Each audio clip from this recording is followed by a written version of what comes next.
Could there be more to this life we call mine than a journey through space or a storyline? More to life than the body can sense, than the mind can conclude from experience.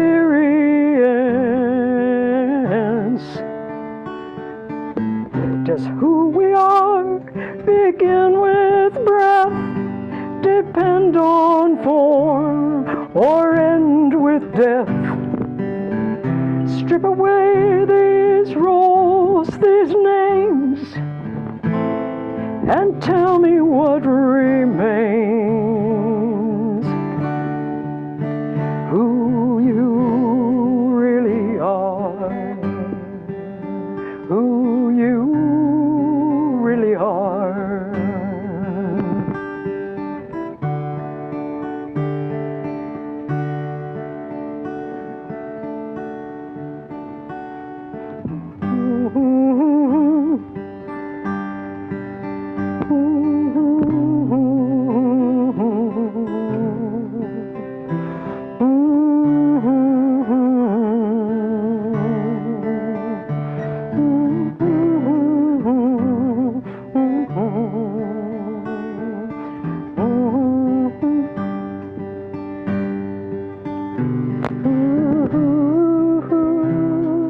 As hard as we try to hold on to form, form will die. Inherent in this dance of form is a chance to see what's yet unborn. The choice to throw this chance away and be caught up in the play of who we think we are, who we think we are.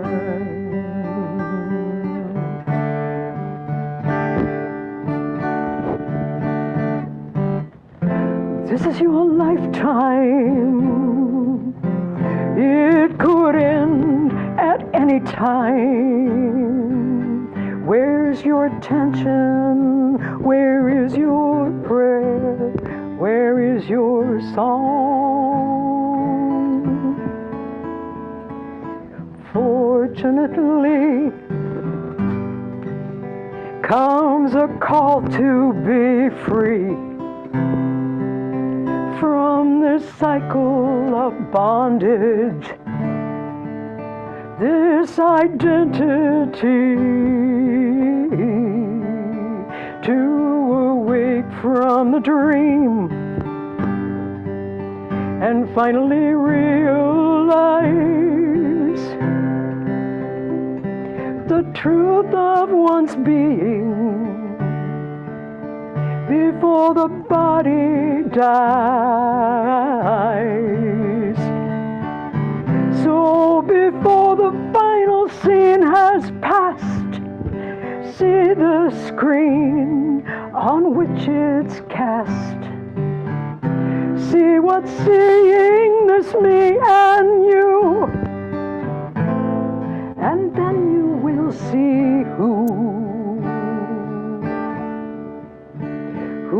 you really are, who you really are, who we really are.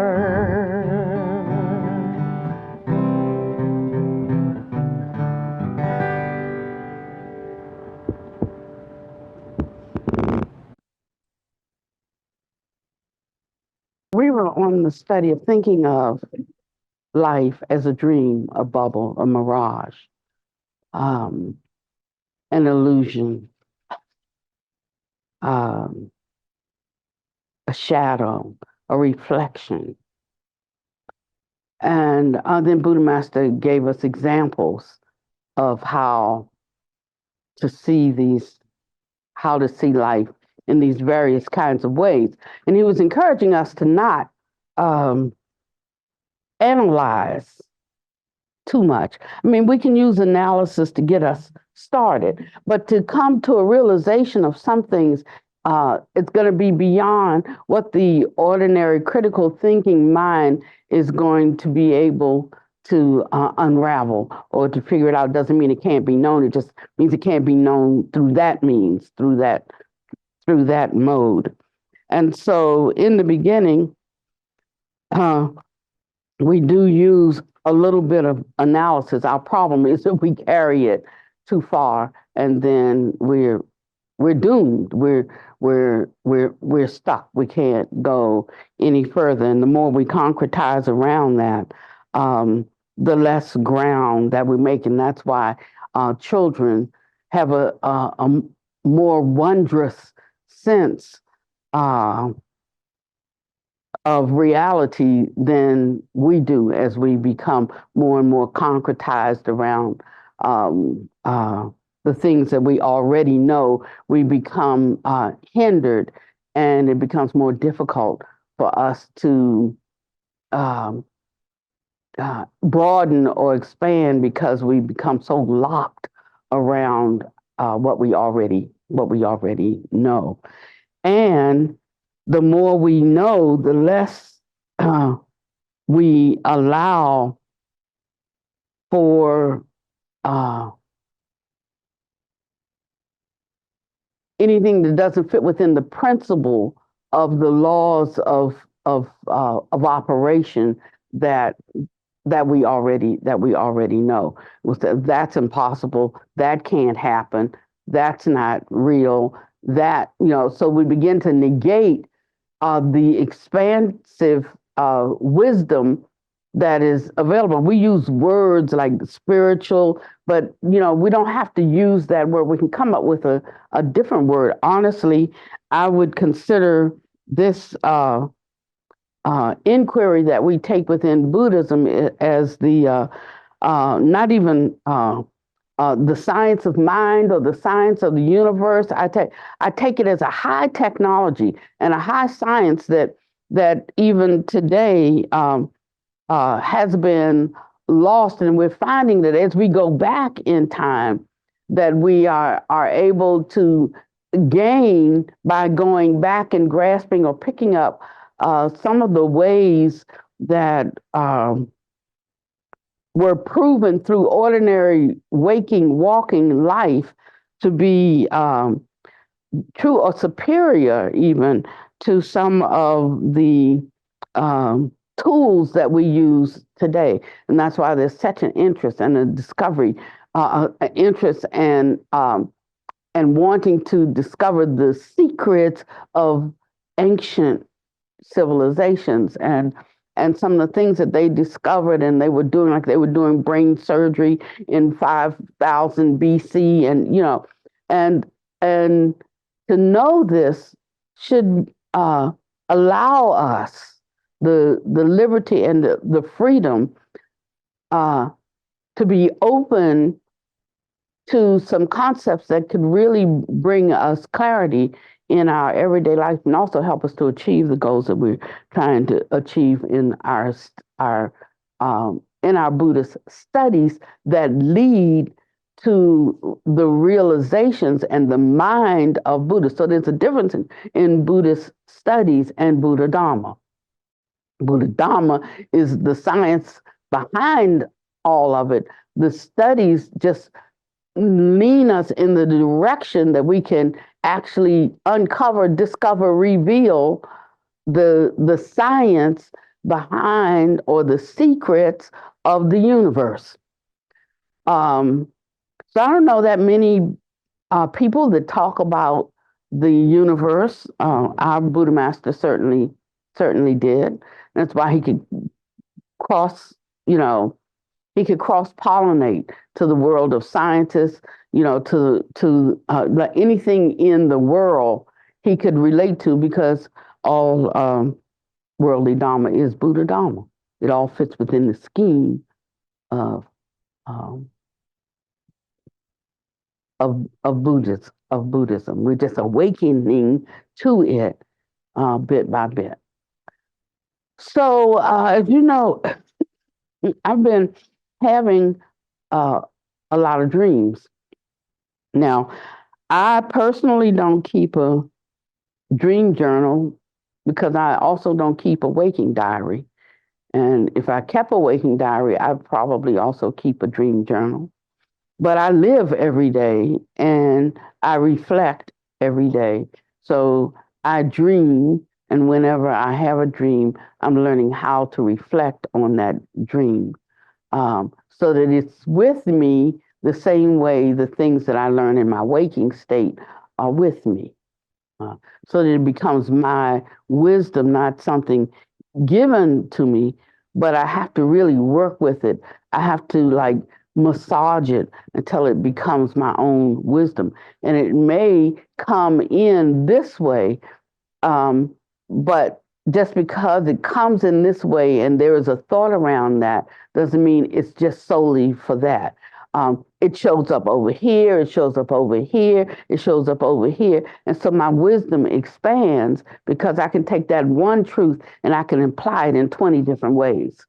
And so that's how how we expand in our capacity to use the Dharma, not locking it right into one particular thing that we've learned, but by continuing to reflect on it and ask the questions around it, and then one can see, oh, and it can be used right here. Oh, and it can be applied right there too.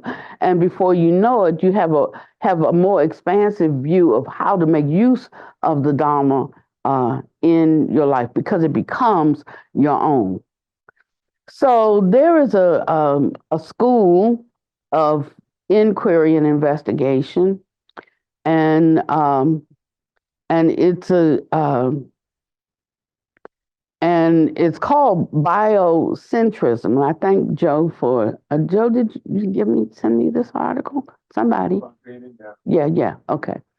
And biocentrism says space and time are merely tools of the mind, and dreams seem to be only further proof of the truth of this statement. If space and time were really external and physical, as is popularly believed, then how would it be possible to create something absolutely indistinguishable from them within the confines of one's dreaming brain?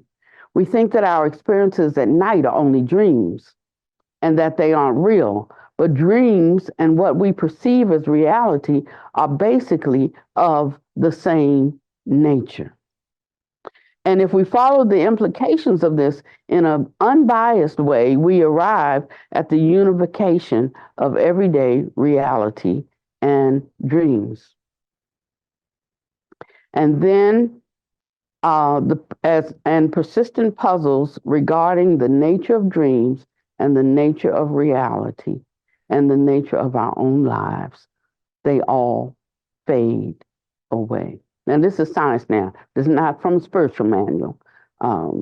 This is the work of a group of physicists. And so I wanted to talk about that because you can see how much we're coming close to something that where there is the folding together. It is warm, a bit warm in here. Is it broken? Okay, thank you. And as Maureen was singing that song, could there be more to this thing we call life?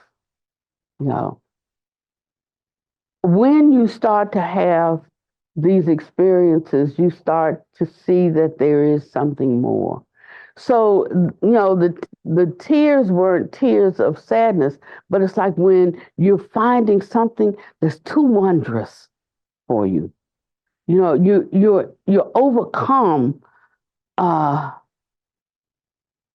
the implications of a new reality that shift. your relationship with this life, what we have called, or what I have called my life before. The relationship is shifting. And every time it shifts, I find a new language for it. So in the beginning, we think of life and we think of death. Life and death, those are the opposites. That's the language we have. But as you continue this investigation, you find that there's a lot more than these concepts of life and death. I mean, there's a whole range, a whole plethora of spaces of experience that are more than life and more than death. Um,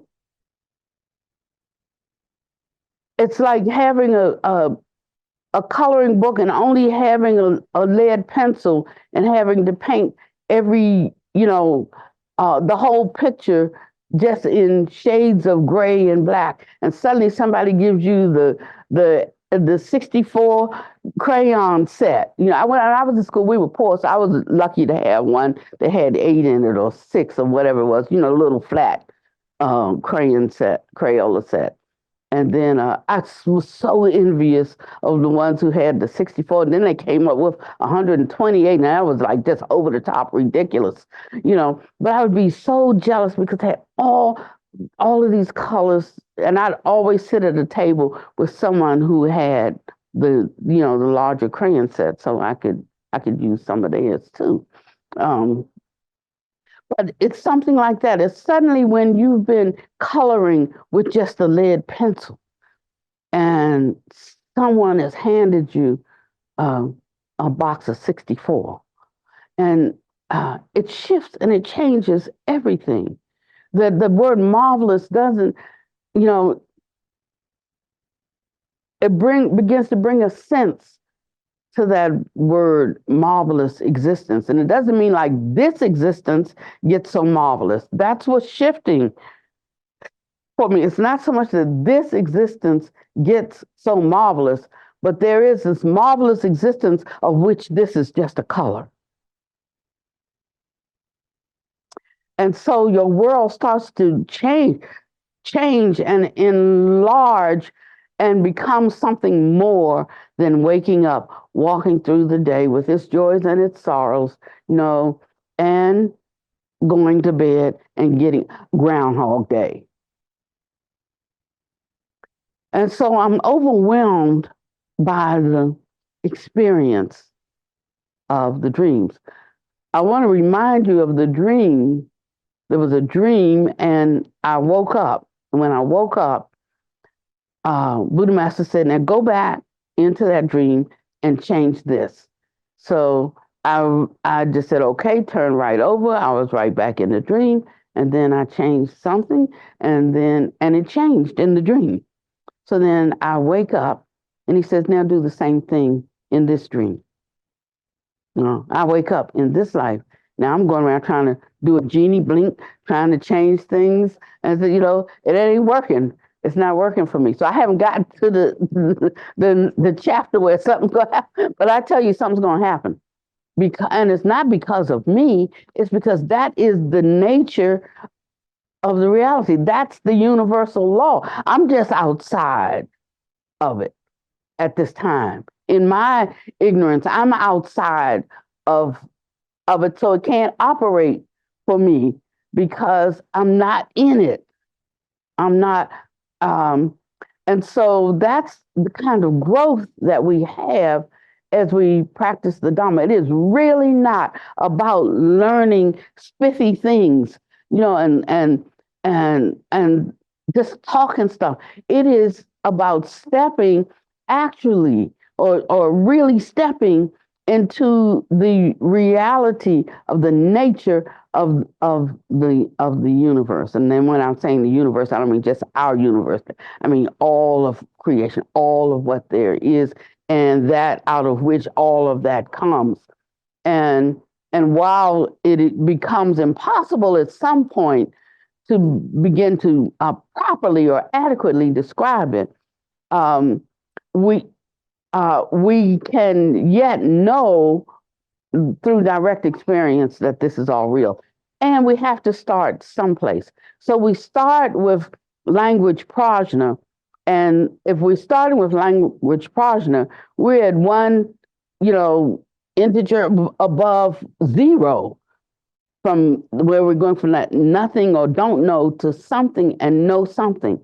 And so you can see how broad the range is with language prajna, because we're starting with don't know and we're beginning to get the premise of something, but it can only go so far. It cannot take us to prajna that comes from contemplating, until we have the realization. So we go from don't know nothing to realization, and there's a long, there's a journey there that we take. We call it a journey, but we move along from the don't know mind to the one who knows.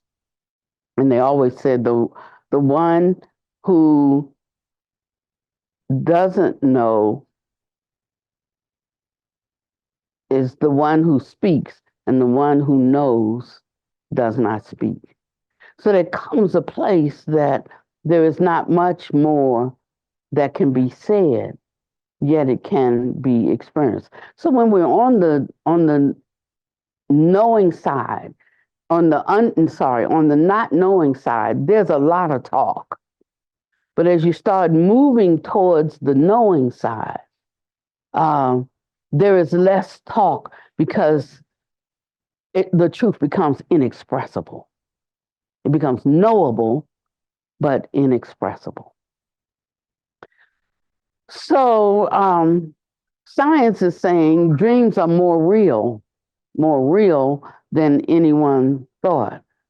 And the wisdom teachers say that that life is more like a dream. And in a way, these two are not going in different directions, because if they are the same or about the same, it doesn't matter which direction you go into. Some's approaching it from the east and some's approaching it from the west to arrive at this point. So there comes a time when one will hold life like they hold a dream. And we all know that in dreams, there's so many different ways that we can experience that's different than the physical limitations that we have in our ordinary life. And I say our ordinary life because when one starts to really understand the illusory nature of this life, then according to how their mind is constantly inclining, that will be what manifests out here in what we call the world. And so I wanted to share this article and make it available because I think it is really useful and it is really helpful, and it goes through a lot of the arguments about the difference between real life and how the mind or how this study gives us a clue as to how our consciousness actually works. And he speaks of it in different non-spiritual ways. It says, during both dreams and our waking hours, our minds collapse probability waves to generate a physical reality that comes complete with a functioning body. And the result of this orchestration is our never-ending ability to experience sensations in a four-dimensional world. And then he goes on to say that he gives us an example. We've all had experiences of waking up from a dream that seemed every bit as real as everyday life, even if the sights and experiences were ones entirely unfamiliar to our waking selves. I recall one looking over a crowded port with people in the foreground, and further out there were ships engaged in battle. My mind had somehow created this spatio-temporal experience out of electrochemical information. I could even feel the pebbles under my feet, merging this 3D world with my inner sensations. Life as we know it is defined by this same spatial temporal logic, which traps us in the universe with which we are familiar. So now we're redefining our definition of universe, right? It says we're trapped in the universe with which we are familiar. And that means that it's observer determined. So there's an observer in our dreams, just like in waking life, there is an observer. We dismiss the dreams because they end when we wake up. But the duration of the experience, that's a poor measuring tool. We don't think our experience of day-to-day life is less real because it ends when we die. Or if we see somebody dying, then we don't think that, well, then they never lived. That was a made up thing. So, but when we dream and we wake up, we think that was a made up thing, and it ends when we wake up. So he says another way to look at it is we don't remember events in our dream as well as we do in our waking hours. But an Alzheimer's patient may have little memory of events that unfold too. And it doesn't mean that their experience is any less real. You see, we've created and fashioned a dreaming world and a waking state.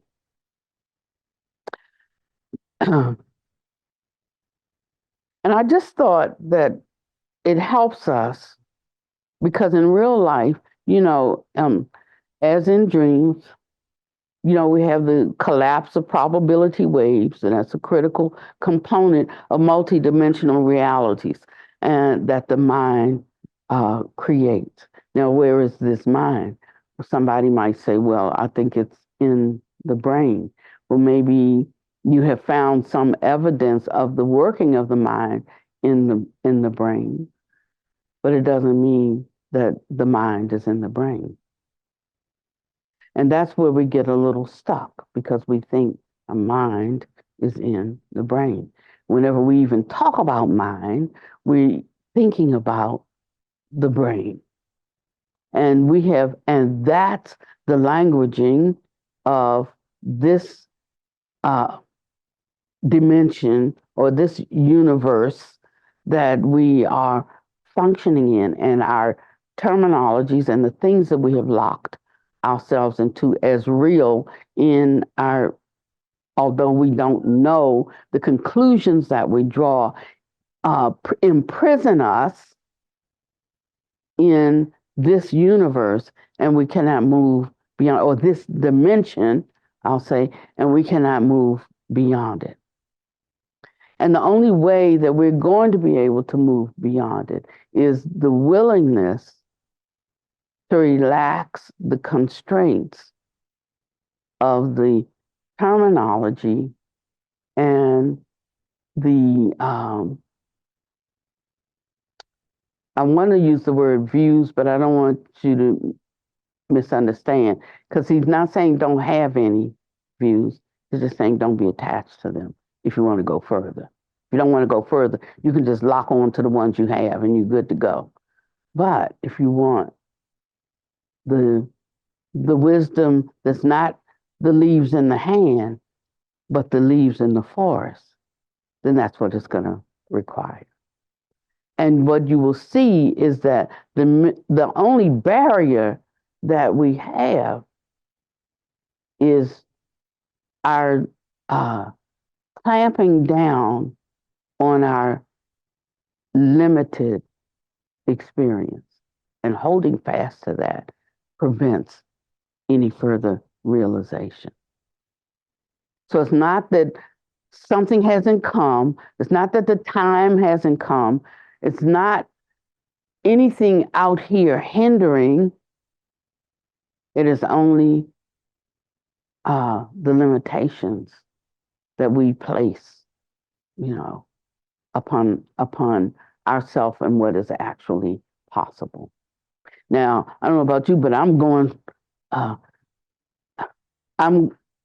for all that I can unlock. I'm going for all that can present it. Oh, what is this? Oh, what is this? I'm looking to see what is this that's appearing right in front of me. What is this that's happening to me right now? What is this? And I'm constantly asking the question, who am I asking it to? I can't really say.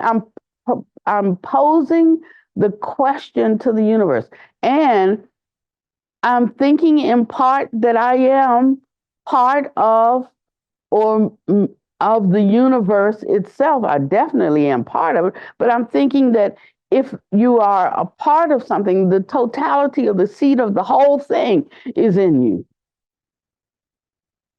And so I could say in that way, I am the universe, but I only know this I recognize this small part right now.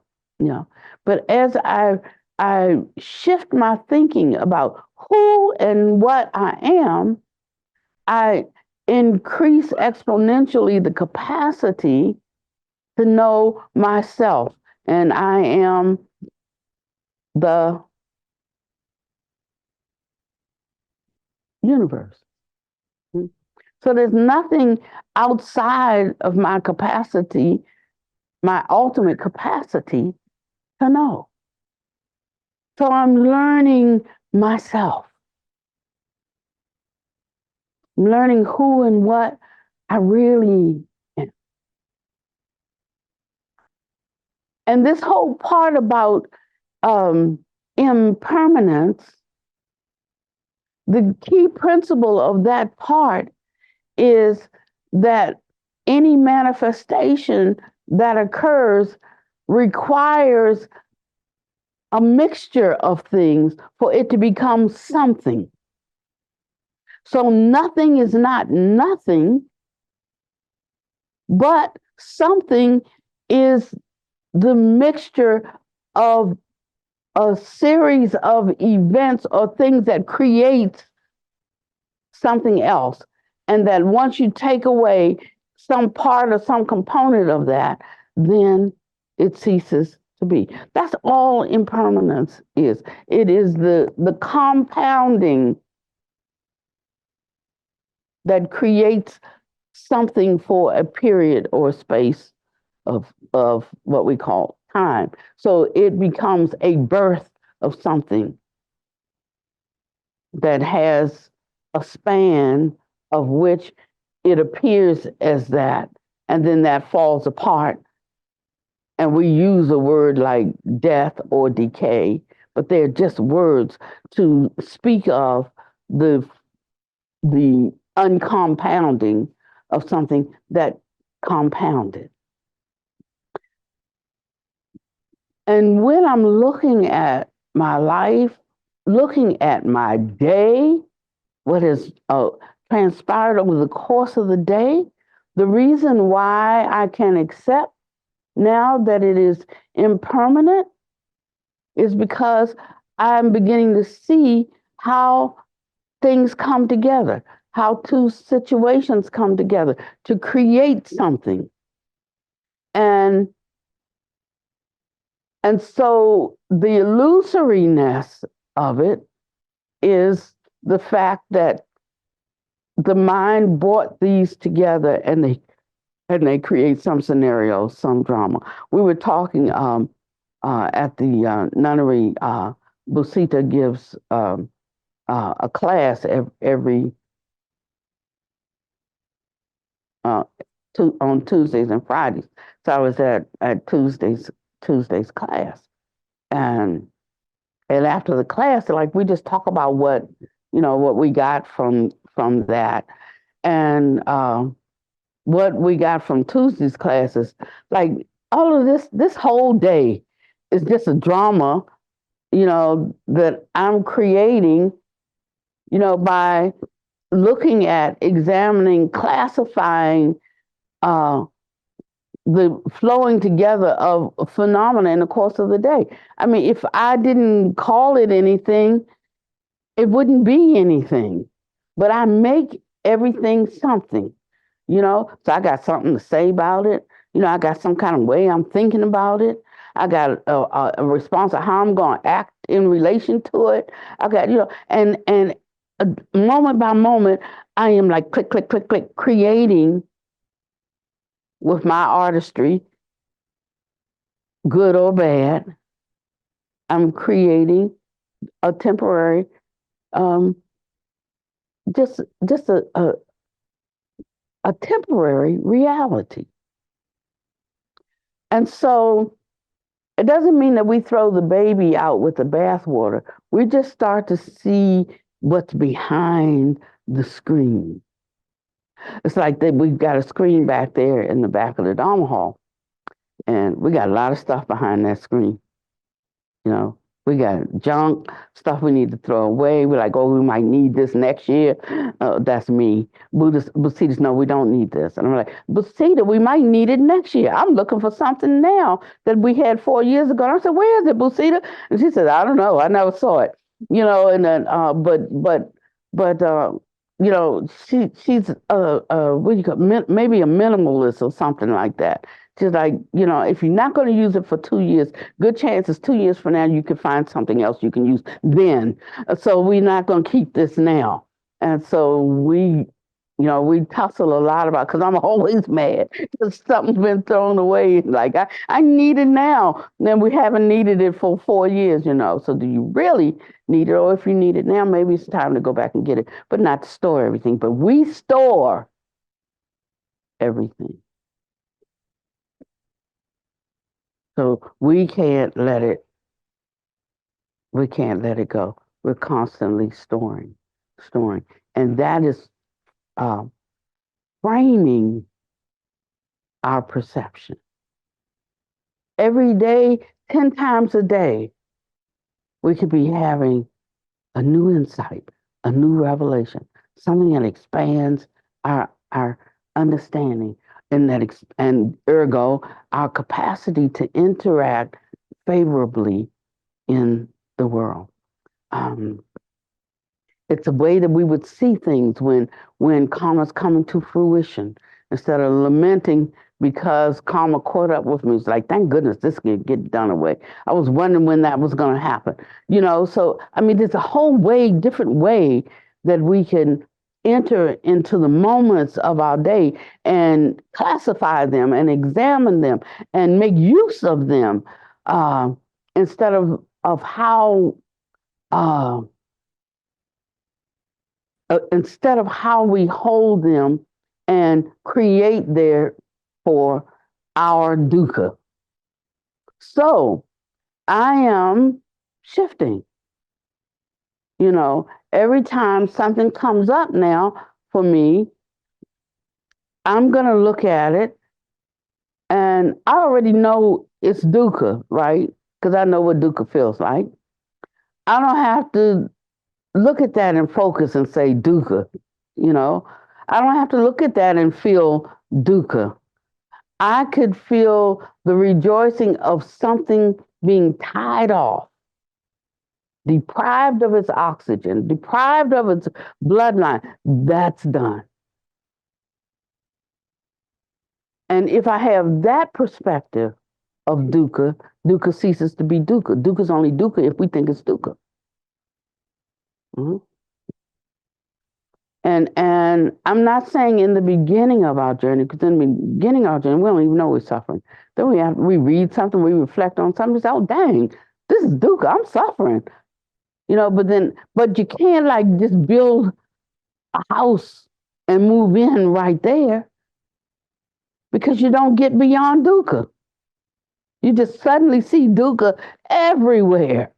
And dukkha becomes more, it's more suffering.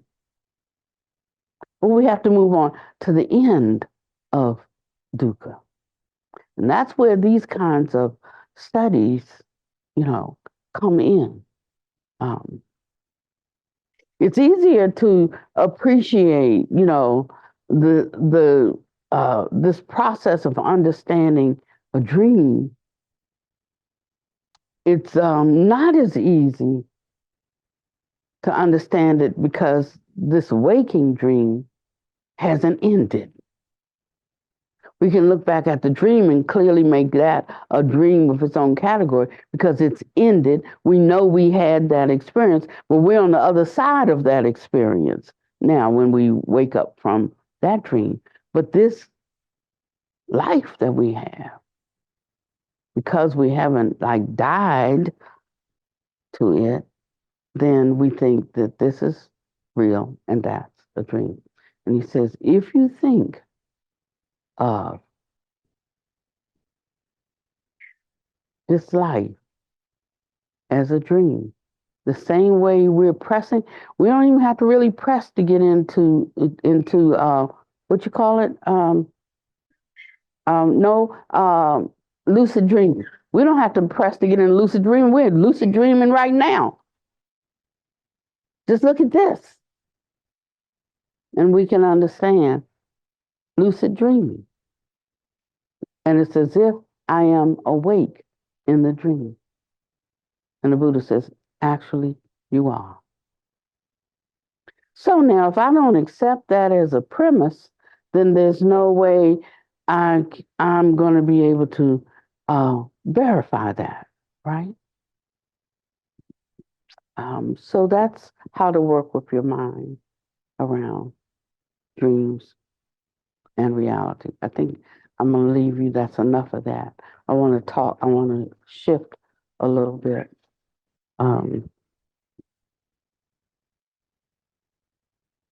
So on the section in the Supreme and Unsurpassable Mahamudra of Liberation, it is good to familiarize yourself with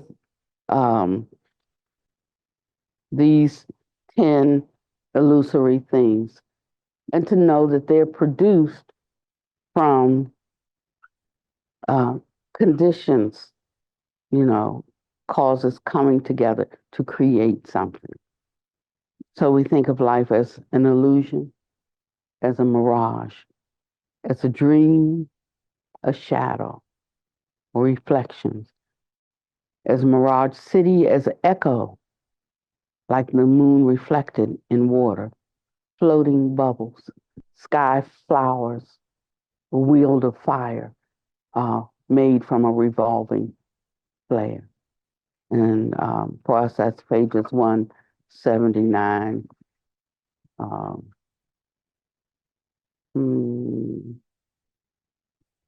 around 180, 89. But when he says reflect on it, it means reflect on it. It doesn't mean like recite it, read it, but reflect on it. How is this life like that? And when you peer deeply, you'll begin to see how life is like that. The first thing you discover is that certainly things are happening, but we create a drama, one thought connected to the next thought, connected to the next thought, and we're writing this script, and we come up with our scenario of what just happened. But somebody else could be thinking about that same situation in an entirely different way. Does that make yours the real one, and there's, the false one?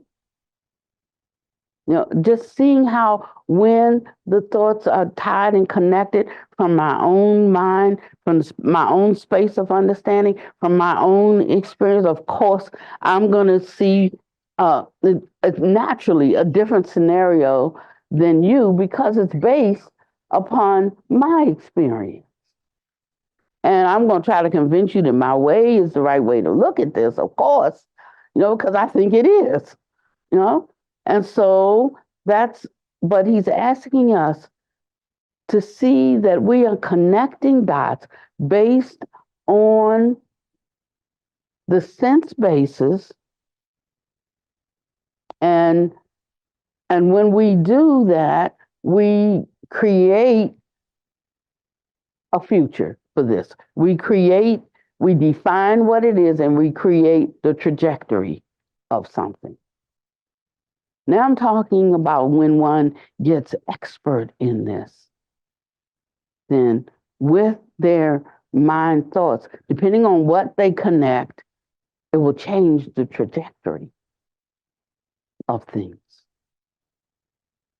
And everybody can say it's doomed, it's impossible, it's unfixable, it's whatever, But as one becomes accomplished in their capacity to see life like a dream, a bubble, a mirage, sky flowers, a shadow, ungraspable, insubstantial, non-physical, then we will begin to establish a physicality, an experience that is crafted by one's own mind. That's one that we want. And we're no longer asking, why are these things happening to me? And so that's the promise of the Dharma when one has cultivated and practiced well.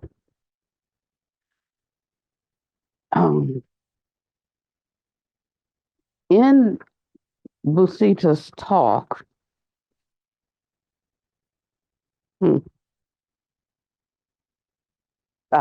just one page. Okay.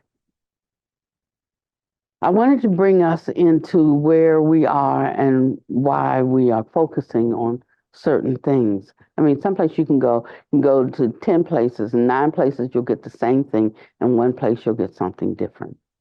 And so you think, well, that one off, something's wrong with that, because these 9 agree. But I'd like to shed a little light on why we are focusing in the way we're focusing, and why actually we're starting with the 5 aggregates and seeing the 5 aggregates as empty. Now, that is generally what we call a rudimentary teaching, but we use analysis to understand it. So that puts a limitation on it, because it is also like a final teaching. But if you haven't actually worked with it, you never get the understanding that you could arrive at if you hadn't done the cultivation that helps you to see the reality or experience the reality of this. So beginners will talk about, the 5 aggregates, and senior practitioners will talk about the 5 aggregates and the emptiness of them, but they'll understand it from 2 different levels, because the cultivation factor has not been addressed. So in this particular talk, and he talked about, I love Buddha Master because he talks about 10 different things. You can't come up with a title for his stuff. And everybody that I know in the whole Buddhist world is logical, organized, and and I'm just not that way, because instead of a bullet, I see a scatter gun, so I got 50 holes in my target. So this is a chapter, and he talks about several different things. And I feel okay this to share it, simply because I have this in its rough form that was not released yet. So I'm uh, so I feel comfortable in talking about it a little bit. This is when he was talking about the shifting the mind consciousness practice versus meditation practice. And when we first got into this, we had a lot of difficulties. Everybody wants to go to the Dharma Center to meditate. Everybody wants to go to meditate. That's the key word. I mean, if you want to know anything about Buddhism, the key word is meditation. That's the key word. Okay. And so, and he was talking about what you need. Like, all you need is the right explanation and the right practice. And so he talked about the supreme and unsurpassable Mahamudra of liberation. And a part of that is the shifting the mind consciousness practice. So he said this is not really a meditation. It is cultivation, but it's cultivation that moves to meditation. But what kind? Right meditation, the meditation that produces results, the meditation that results in accomplishment. And so he says, throughout history, whenever a patriarch delved into the ultimate truth of Buddha Dharma, they always talk about meditation, right? They always emphasize the need to practice meditation, the need to practice stillness and insight, the need to enter samadhi. They talk about the threefold practice of precept, abidance, and concentration and wisdom, in which precept abidance gives rise to concentration. Concentration gives rise to wisdom. So concentration is about attaining the state of meditative absorption, entering a state by transcending the intrinsic control of our own thoughts, we go into another dimension. That is only one way to get into another dimension. We are not going to learn ourselves into another dimension. But there's precept abidance that gives rise, to concentration. And then that concentration gives rise to wisdom. And we attain a state of absorption, or entering a state of transcending the intrinsic control of our own thoughts. So it supersedes, it takes us beyond our thoughts and our summations and our assumptions and what we know, and we go into another dimension. That's when we can thoroughly awaken to the truth of enlightenment. And that's why the patriarchs have said, meditate, meditate, meditate. But he says that kind of practice is not fully complete, because meditation is precisely a premise known as a causative premise that will not enable people to attain enlightenment. If the first thing that you did was to practice meditation, just wanting to let go of everything, you wouldn't be able to let go of anything. It's just not possible.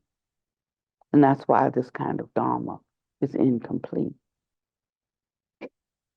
It can be said in the entire world that basically every Buddhist sect knows only about meditation practice, but they don't know about shifting the mind consciousness. So almost every time we gather, I'm encouraging you to shift your mind, because that's the stronghold. That's where the strong man dwells. And no amount of meditation is going to uproot that. You have to shift. And in the shifting, then something else occurs. If you, simply speaking, if you do not put your mind consciousness in motion and you do not shift your mind consciousness, you will be unable to enter meditation practice, the kind that brings realization. And I can tell you, it can come so fast. It's not like you got to get in a certain posture and burn incense and light a candle and all of that, because remember, it is a state.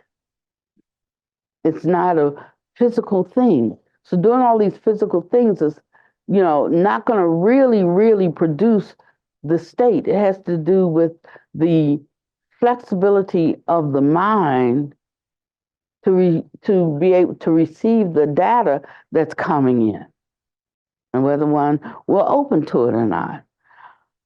You must first put your mind consciousness in motion to decide how to visualize, which Dharma rules to apply when practicing visualization, and how to visualize in the moment. That's when your mind consciousness is put into motion. Putting your mind consciousness in motion is simply called shifting the mind practice. Then you become consciously aware of the method that you will apply, and then enter meditation accordingly. If you are simply to enter meditation practice by letting go of all of your thoughts, how are you going to do that? What are you going to let go? Where do you let them go? It's simply impossible. And if you don't put the shifting in mind consciousness practice in motion first, then there is no basis for practicing meditation. And then he talks about differentiating, that we have to start with a mind that differentiates.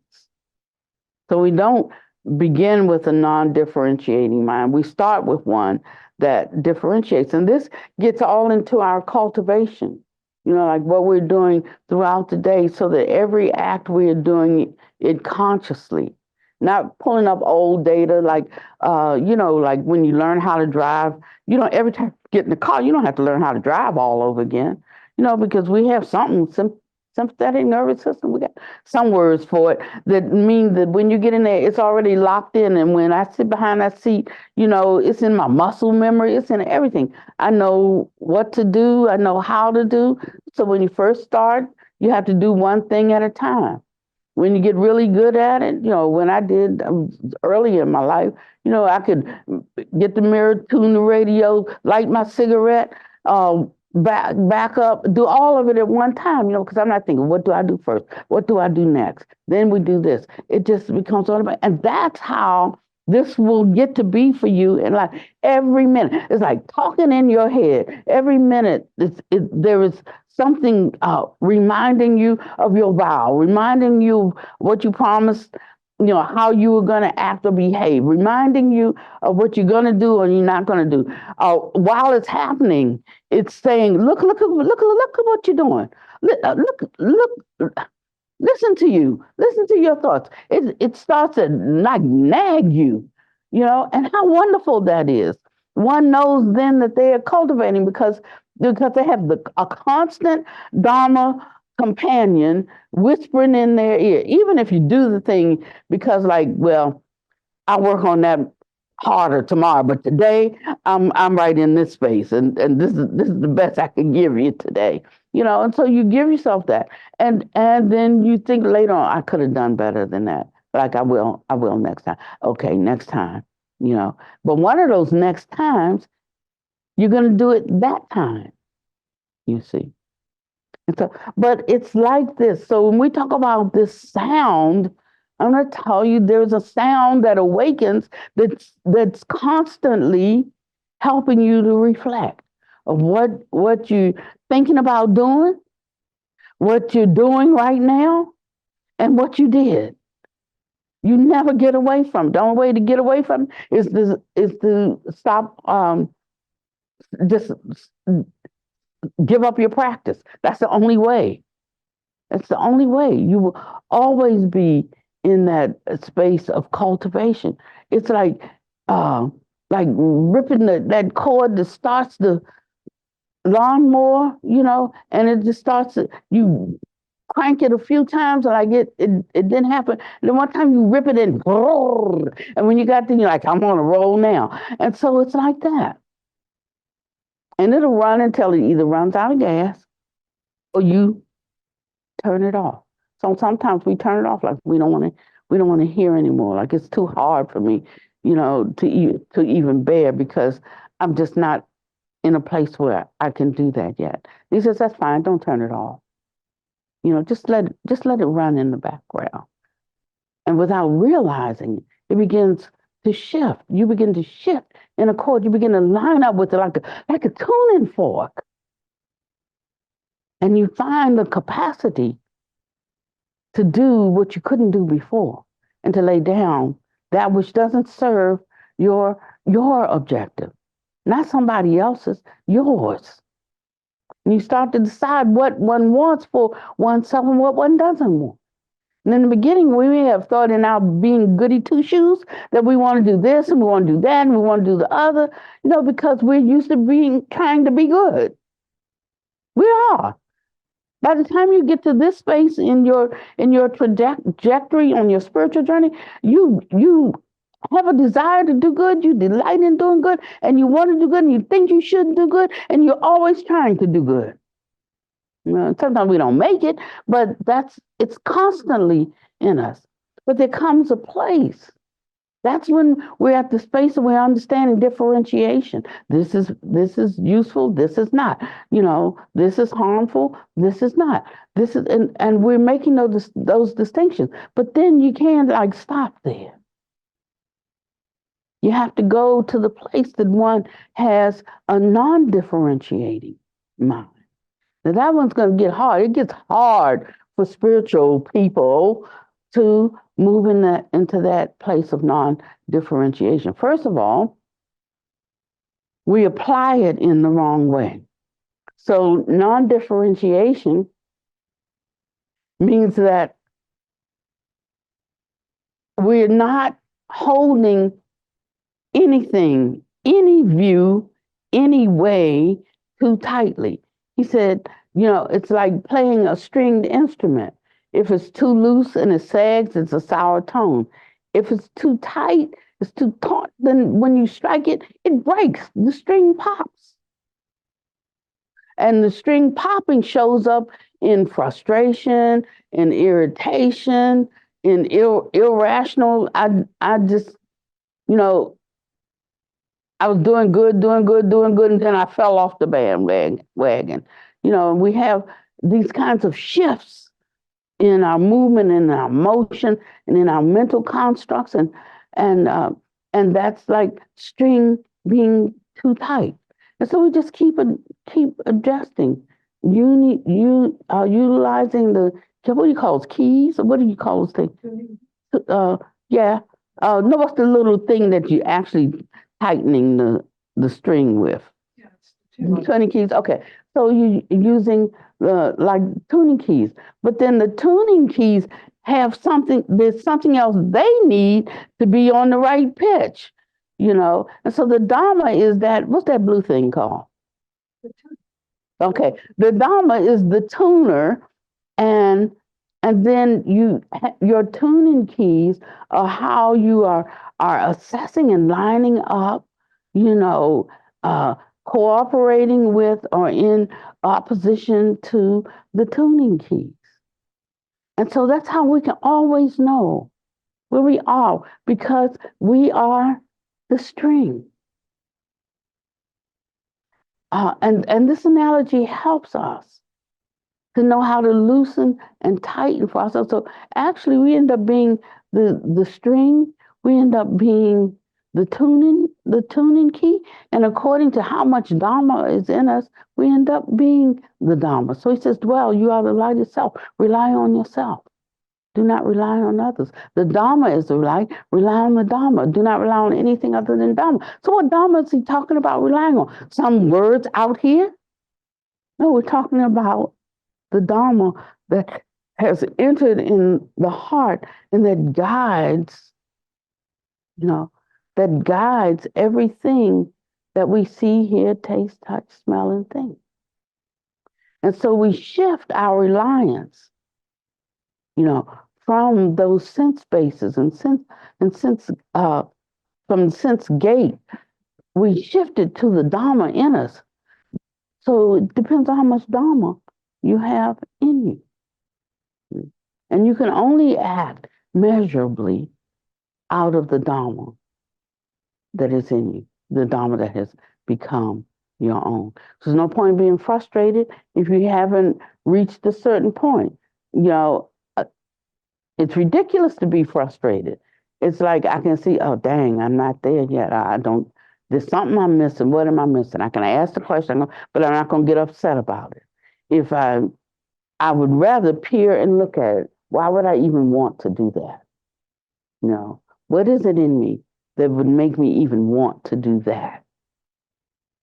And I just ponder that question. And when I've pondered it sufficiently, don't jump at the first thing. Oh, I know, it was this. Oh, I know, it was that. Ponder the question and leave it after you've pondered it. Leave it.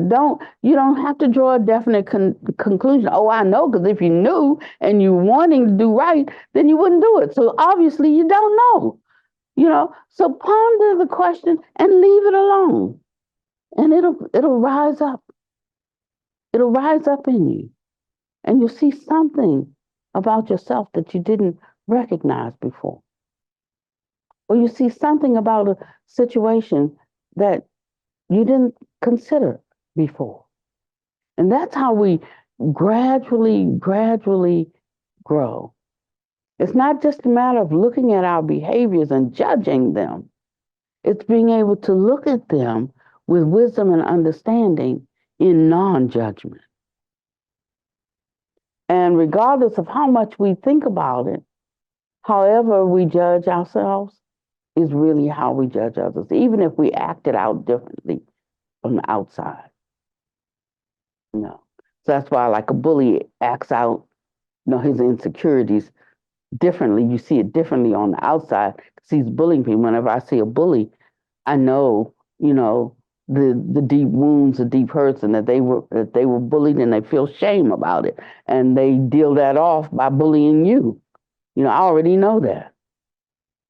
So when I see a bully, then my compassion rises for them, because their bullying is to the degree of their shame and that they've been bullied, and so I understand them differently. It doesn't mean we don't stop it, but I'm talking about really understanding it in a very deep way.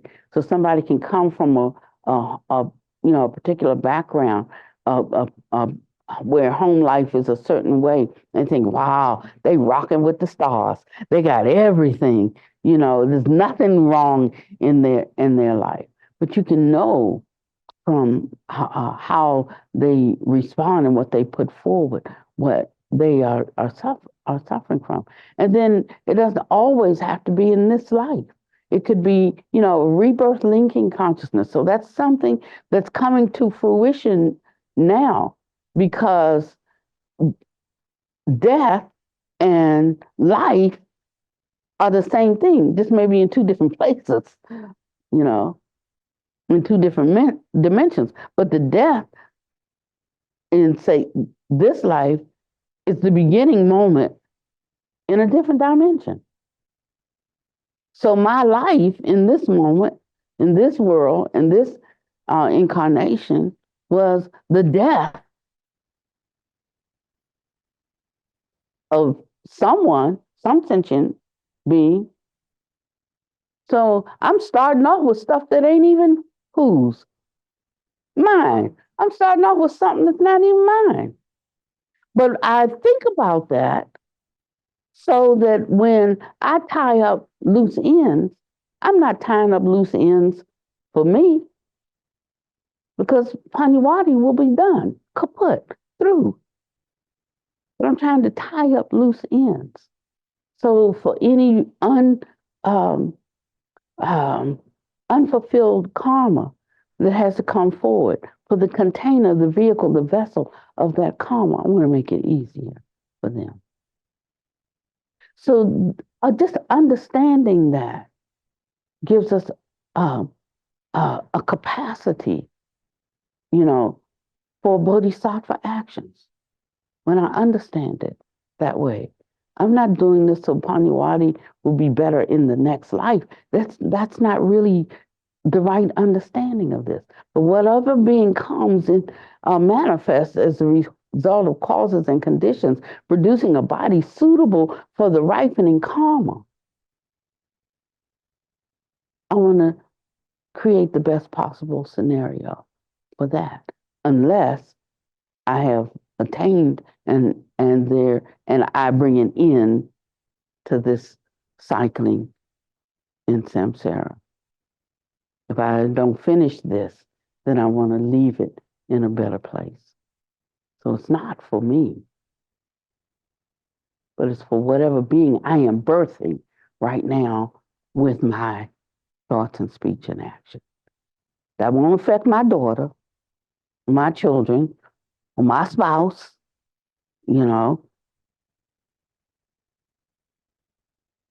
Did you know you're doing that for some sentient being? Now we can move more purposefully in life.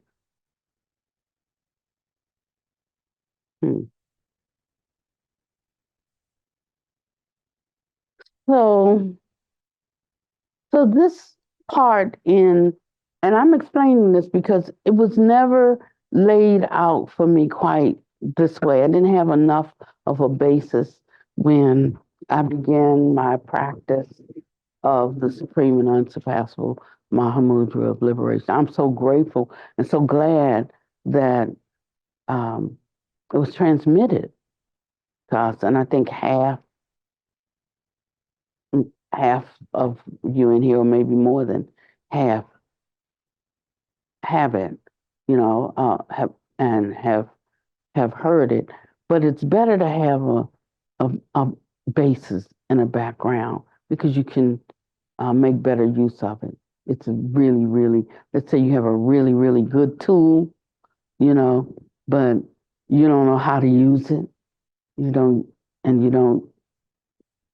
even can cherish its value because you just don't know how to use it.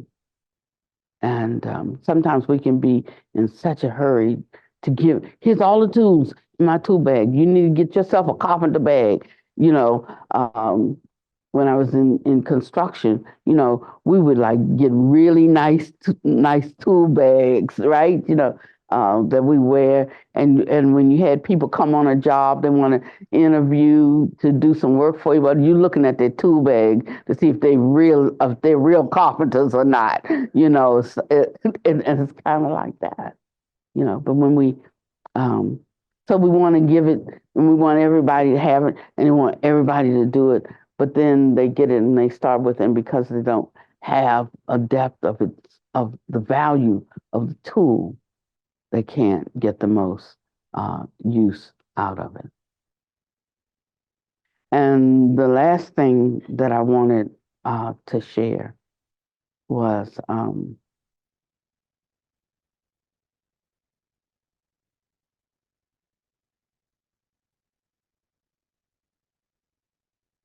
not that. That listening to Dharma. So we meet twice a week. And listening to Dharma, he speaks of the merit that comes from listening to Dharma. And I know we like to discuss and talk. And ever since I've had a Sangha, my major complaint is not having a lot of different groups where we sit around and we share our opinions and views about things, And I'm not opposed to, groups doing that, I'm just not going to use the Dharma time for doing that, because there comes the great merit of listening to Dharma. And he says, true Dharma, correct Dharma, imparted by true Buddhists, the teachings of all the Buddhists in the 10 directions. So every time you listen to such Dharma, you will gain an increment of merit. He said, at the same time, and this is the part I want to get to, at the same time, you will gain merit according to whether it is a Dharma that you read with your eyes versus a Dharma that you listen to with your ears, or whether it was a Dharma that you listened to in person. The natures are different.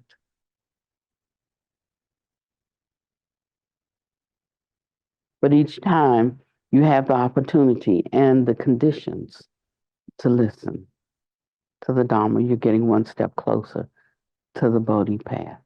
That is for certain. So I'm glad that we all have the good fortune to hear the Dharma in person. It is of a different nature than listening to it, online or whatever. It is of a different quality and of a different effect. When I was a Christian, I loved rainy Sundays. I love rainy Sundays because, and I'm through, I love rainy Sundays because I knew, like, if I put forth the effort to come out in the rain, I knew that the holy beings were going to reward that effort, and they were going to really give me something that could help me this week. I was going to really penetrate something that was going to be useful for me. By virtue, this was the cause and effect, the cause of putting forth the effort, extra effort to come out in the rain. So I just love busting through that door on a Sunday morning, pour down my curls, locks all drenched and gone, but I could raise the roof in there because because I understood that principle, that it gave me great joy. It wasn't that I was doing something, but I knew that there was a reward in the effort, and so I'm happy to see all of you here. The last thing is going back to differentiation.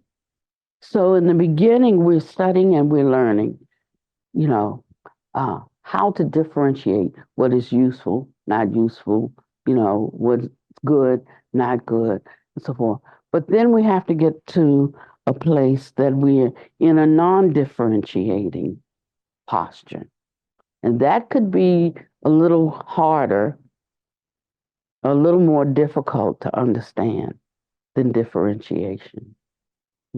Because now we have to give up some sense of earned righteousness and sense of earned, power and sense of earned piousness, because then that starts to stick to us and we become the image of that.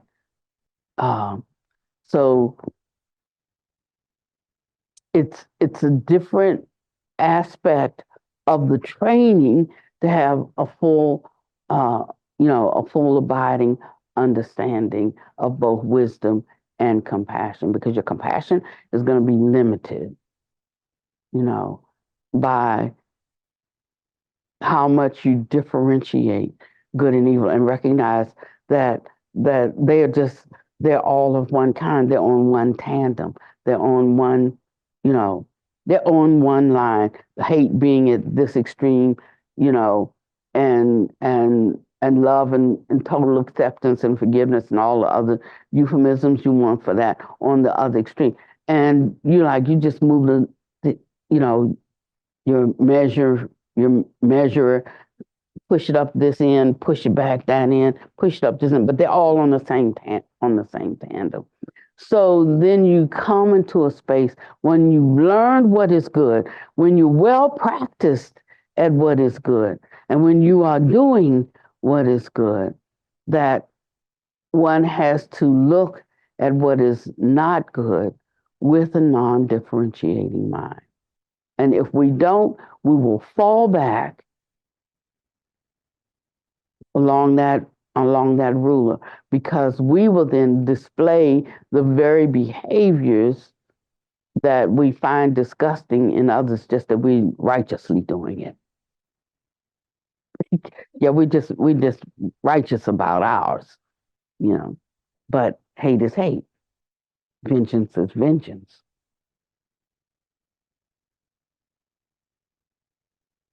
And that's where we're going to have the Dharma in us to rely upon. Otherwise, we will be fighting holy wars forever. And we will have the inappropriate response, when we are attacked. We will literally lose our minds in our emotions. If we haven't been practicing life is like a dream, we won't be able to handle it when such calamity comes knocking on your door. And we can all talk a good game before it knocks on our door, But that just lets us know how we're handling situations in life that we have not cultivated ourselves. And so cultivate. And then when you sit down to meditate, all hearts and minds will be clear.